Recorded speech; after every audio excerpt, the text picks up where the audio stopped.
Now turn to Section 2. Now turn to Section 2. Section 2. Section 2. You will hear Joanne describing her home city of Darwin in Australia to a man called Rob who hopes to go there.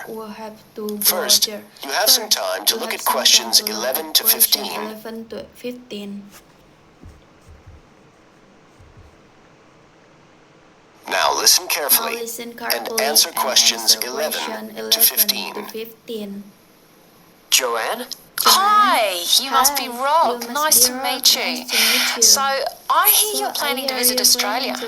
Yeah, and I really wanted to talk to you because I was thinking of spending some time in Darwin, and my sister told me you're from there. That's right. So?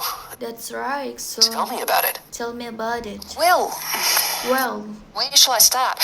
Where shall I start? Well, Darwin's in what they call the top end, because it's right up at the northern end of Australia, and it's quite different from the rest of Australia in terms of cultural influences. In fact, it's nearer to Jakarta in Indonesia than it is to Sydney, so you get a very strong Asian influence there. That means we get lots of tourists. People from other parts of Australia are attracted by this sort of international cosmopolitan image. And as well as that, we've got the same laid-back atmosphere you get all over Australia, probably more so, if anything, because of the climate. But what a lot of the tourists don't realise until they get there is that the city's also got a very young population. Very young population. The average age is just 29. Just 29. And this makes the whole place very buzzy. Some people think that there might not be that much going on as far as art and music and dancing and so on are concerned because it's so remote. I mean, we don't really get things like theatre and opera in the same way as cities down in the south, like Sydney, for example, because of the transport expenses. But in fact, what happens is that we just do it ourselves. Lots of people play music, classical as well as pop, and there are things like artists, groups and writers' groups and dance classes. Everyone does something. We don't just sit and watch other people. You said it's very international? Yeah, they say there's over 70 different nationalities in Darwin.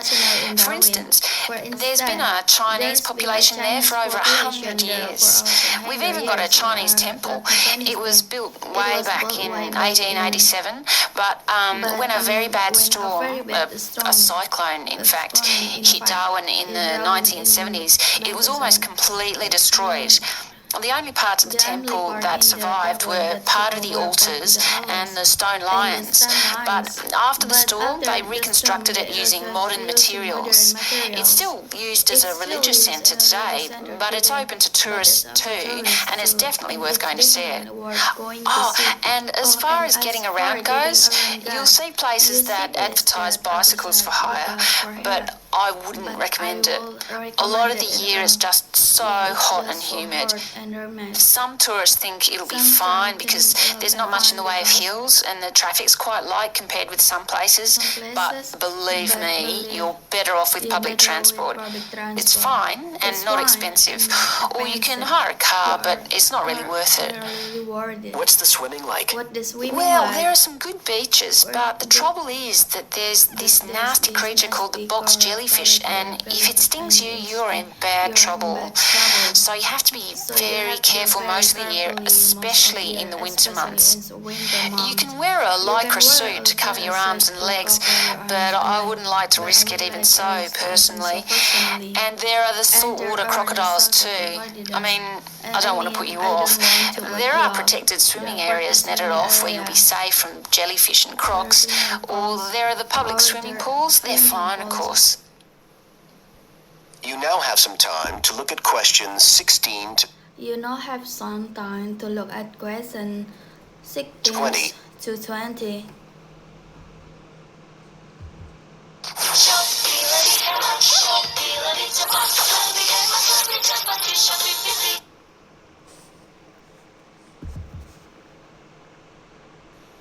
Now listen and answer questions 16 to 20. So which places would you specially recommend? Well, one of the most popular attractions is called Aquascene. What happens is every day at high tide, hundreds of fish come in from the sea, all different sorts, including some really big deep sea fish. And some of them will even take food from your hand. It's right in the middle of town at the end of the esplanade. It's not free. I think you have to pay about $5, but it's definitely something you have to experience. Then, of course, Darwin has a great range of food, being such a cosmopolitan place. And if you don't have lots to spend, the best place to go is to Smith Street Mall, where they have stalls selling stuff to eat. There's all sorts of different things, including Southeast Asian dishes, which I really like. You'd think there'd be plenty of fresh fish in Darwin, as it's on the coast, but in fact, because of the climate, it mostly gets frozen straight away. But you can get fresh fish in the restaurants on Cullen Bay Marina. It's a nice place to go for a special meal, and they have some good shops in that area too. What else? Well, there's the Botanic Garden. It's over 100 years old, and there's lots to see. An orchid farm, rainforest, a collection of palm trees, a wetlands area. You can easily spend an afternoon there. That's at Fanny Bay, a couple of kilometres out to the north. Then, if you've got any energy left in the evening, the place to go is Mitchell Street. That's where it all happens as far as clubs and music and things are concerned. You'll bump into lots of my friends there. Talking of friends, why don't I give you some email addresses? I'm sure they wouldn't mind. That is the end of section 2. You now have half a minute to check your answers. A minute to check your answer.